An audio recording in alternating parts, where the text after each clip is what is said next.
Halo Sobat Jonas, gimana? Olahraga masih pakai tangan kanan? Ya, kali ini gua akan membahas film Look Dead Kill. Ini adalah film pertama kali gua bahas di channel ini. Otomatis, ini adalah first time upload video pertama di channel ini. Salam kenal dari gua, Yong. Film ini akan berfokus pada karakter bernama Meg Richardson. Meg Richardson lahir dalam kondisi yang tak biasa. Dia sangat menarik. Karakter Meg dalam film ini akan diperankan oleh Brandon Fowler. Dia juga sempat bermain dalam beberapa film dan serial seperti 13 Reasons Why, True Detective, dan lain-lain. Film ini disutradarai oleh Kellen Moore yang dirilis pada bulan Juni 2020. Film ini menceritakan seorang remaja yang hidupnya dipenuhi dengan pesan surut. Ia bisa membunuh orang hanya dengan sekali pandang. Langsung saja, tanpa banyak bacot, tutup pintu rapat-rapat, siapkan pesisir bahan, kaitkan sabuk pengaman agar sejon tidak mudah keluar.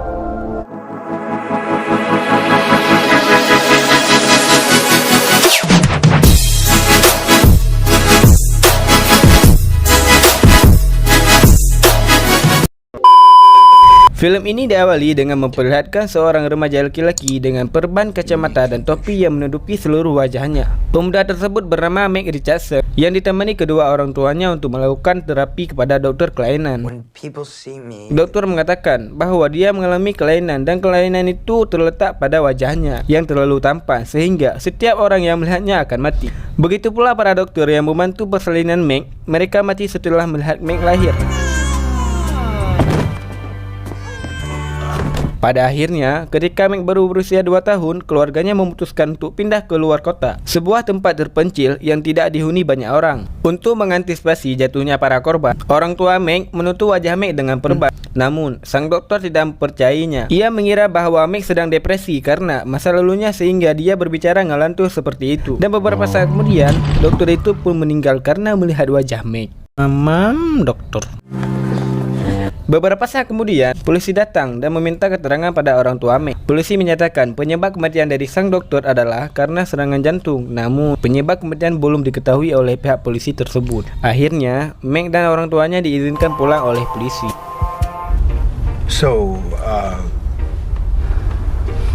Singkat cerita, malam pun tiba. Orang tua Meg mengajak satu-satunya teman Meg yang bernama Danny untuk makan malam bersama di rumahnya. Ketika makan, temannya meminta Danny untuk mengajak Meg keluar rumah supaya dia mendapatkan teman. Namun Meg menolaknya karena dia tidak mau membunuh orang lagi dengan wajahnya. Swipe right on this, huh?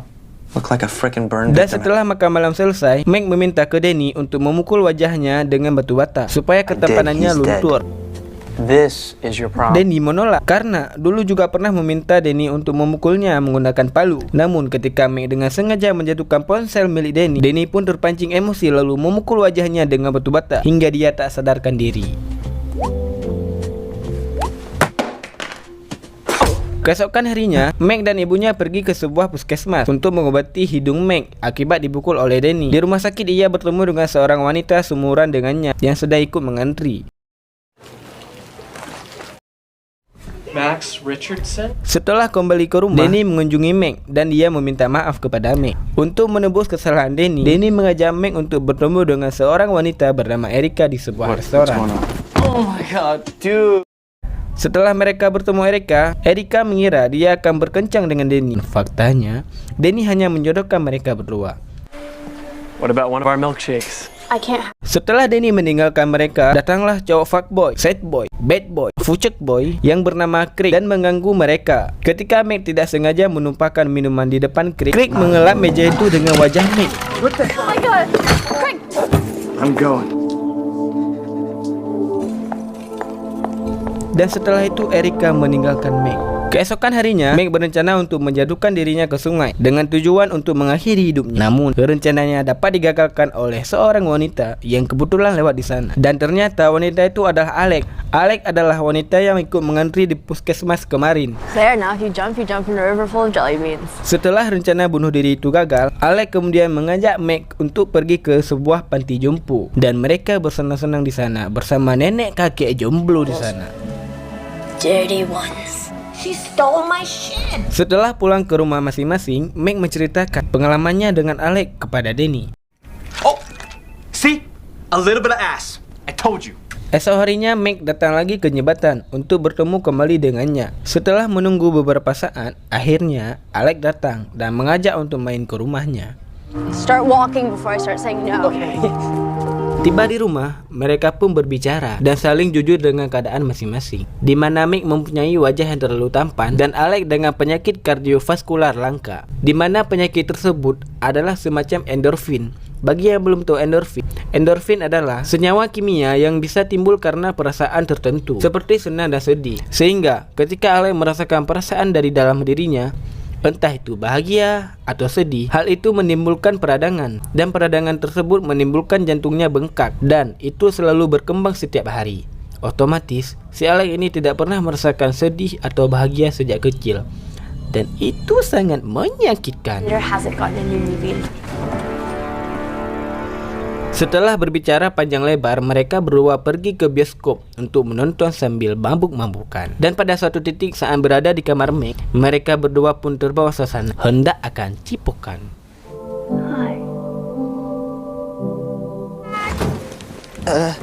Namun hal tersebut digagalkan karena muncul orang tuanya. Di situ orang tua Meg memperkenalkan seorang wanita bernama Yushen yang merupakan anggota pergantian pelajar yang akan tinggal bersama mereka. She's a little jet-lagged.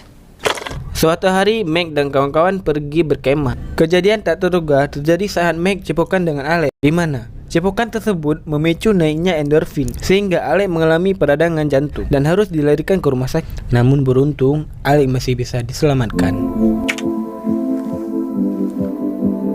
Keesokan harinya, Alex mengajak Meg untuk menjenguk Rosemary, salah satu temannya di panti yang sedang sekarat. Namun, perasaan sedih terhadap Rosemary malah memperburuk keadaan Alex yang menyebabkan Alex mimisan. Tak tega melihat Rosemary sekarat dan kesakitan, Meg pun membuka perban dan sengaja membiarkan Rosemary meninggal lebih cepat.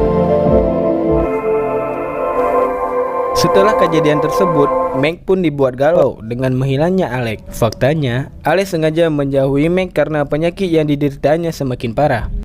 They just need to up my dosage. Dan sebagai permintaan maaf, Alex meminta Meg untuk pergi ke pesta dansa. Di situ mereka terlihat sangat bahagia, walaupun di sisi lain mereka menderita karena penyakit yang dideritanya masing-masing. Hingga suatu titik saat Alex mengalami mimisan, dia berpura-pura ingin pipis ke toilet. Di saat Meg sedang sendiri, Danny dan teman wanitanya menghampiri Meg. Kejadian tak diduga pun terjadi ketika Craig tiba-tiba datang dan menjahili dengan membuka perban Meg, sehingga si wanita yang melihatnya langsung mati saat itu juga.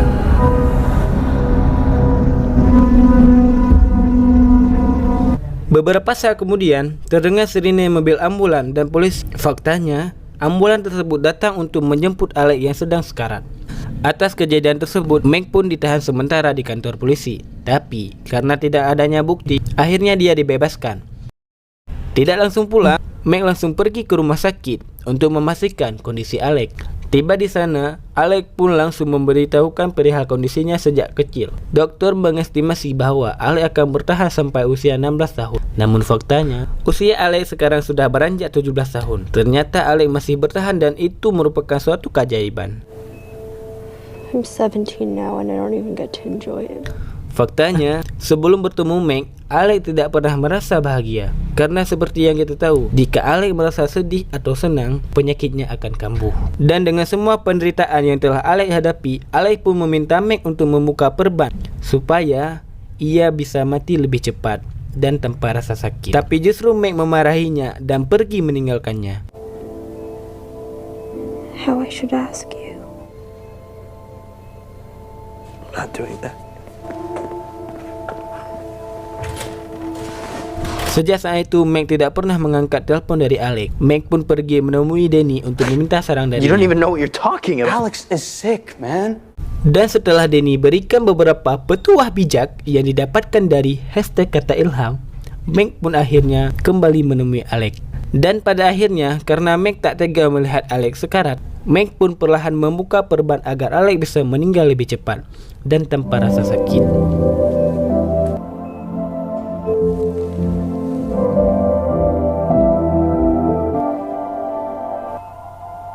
Setelah melihat wajah Meg, Alex belum menunjukkan tanda-tanda akan meninggal. Mereka berdua pun menggunakan waktu yang tersisa itu untuk saling menatap satu sama lain. Tak lama setelah itu, akhirnya Alex pun meninggal.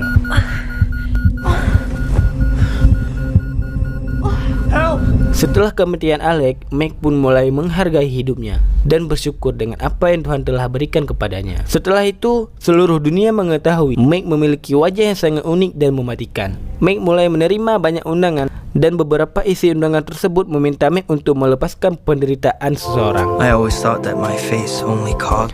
Meg pun mulai menyadari bahwa takdirnya bukanlah membunuh orang, tetapi Meg yakin bahwa takdirnya adalah untuk melepaskan penderitaan yang dirasakan orang lain, sama seperti yang ia lakukan pada Alec dan juga Rosemary.